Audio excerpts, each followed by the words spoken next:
Cordova Learning Series, English 6. Fight, Manju, fight!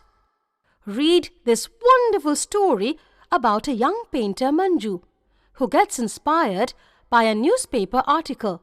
Read and find out how. Manjula knew she was no Hussein. She could never be, not with those hands of hers, those malformed fingers, just 2 of them, 2 on each hand. She was aware that she would never paint like Hussein, but she could learn to paint well. Handling brushes was no problem. They didn't feel any different from a pencil. Her problem was the cost of the materials she would need. "Mummy, Mummy," she asked one evening while helping her mother in the kitchen after dinner, "do you think I could?" She paused nervously. I could have some extra money tomorrow for colors and paints. I want to learn painting." "Painting? Painting?" asked her mother unbelievingly. "Painting? But you," she added quickly, "of course, it's a nice hobby." "It will be more than a hobby," replied Manjula quietly. Her mother looked at her daughter searchingly. She gazed long into those serious, melancholic eyes. She walked over to the kitchen cupboard and pulled out an ornate metal tea box from the topmost shelf. "My piggy bank," she smiled. Then she pressed a few notes into Manjula's hands. "Go ahead and buy whatever you need, dear. Have fun and show me the painting." Manjula showed her first painting to her mother the very next day. "Manjula!" cried her mother, dropping her needlework in surprise.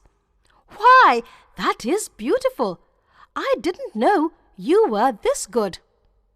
"You must show it to Papa. He'll be impressed." Manjula's father pushed his glasses up and glanced at Manjula's work. "Well done! A nice picture! See what all you can do!" Even though he didn't look at her hands, those claw-like malformed fingers, she knew what he meant. She swallowed dryly, something inside her twisting painfully. She knew the pain. She was used to it. "Keep it up," her father patted her, settling in his chair with the newspaper. Nobody had asked Manjula what she wanted for her 13th birthday. But she got all she had secretly wished for. "Oh, Mummy, Mummy!" cried Manjula, overwhelmed. "A set of artists' watercolors! Thank you! Thank you so much!" "And this is from your father." Her mother pressed a book in her hands. "Painting step by step." Manjula jumped in excitement, her dark eyes shining with happiness.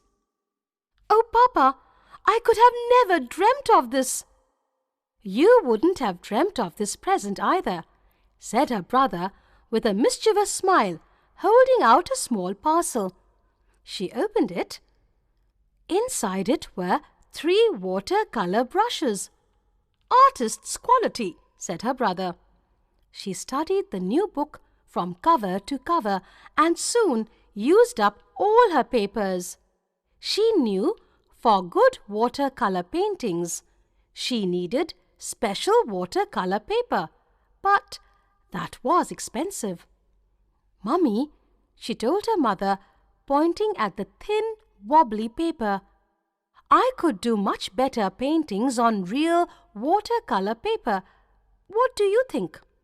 "You are right," replied her mother, "but what a wonderful painting!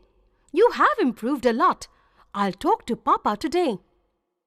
After dinner, Manjula's mother spoke to her husband about Manjula's paintings. "Smitha, please," she heard her father say. "Watercolor paper is expensive, and she won't need only one. She'll need dozens of them. Where will the money come from? It doesn't grow on trees." Her mother whispered, "Let's buy her a few sheets to begin with." "It's not a matter of a few sheets. After watercolor, it will be oils, then canvases, and what not. Why does she want to paint, of all things?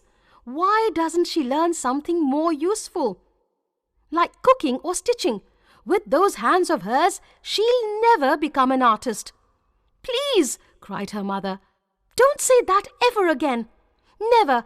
I tell you she has talent. Maybe we should show her paintings to an authority on art." Manjula returned to her room.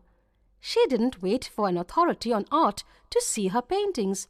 She bundled up the watercolors and 3 brushes and tucked them away into the farthest corner of her cupboard. "Mother," she said the next day, coming into the kitchen, "do you need some help in cooking?" "Why, Manju?" Her mother looked at her in surprise. "Because," said Manjula, in as steady a voice as she could manage, "I think cooking is a useful thing." Manjula learned to cook, to fry, and to bake. "Hey, this curry is really good, Mummy!" cried a mole. "I'd like some more." "Manjula made it," said Manjula's mother with a smile. "Manjula?" asked her brother, surprised. "Cooking." "Cooking? Since when are you cooking? I thought you were into painting." "I stopped painting," replied Manjula, her eyes on her plate. "But why?"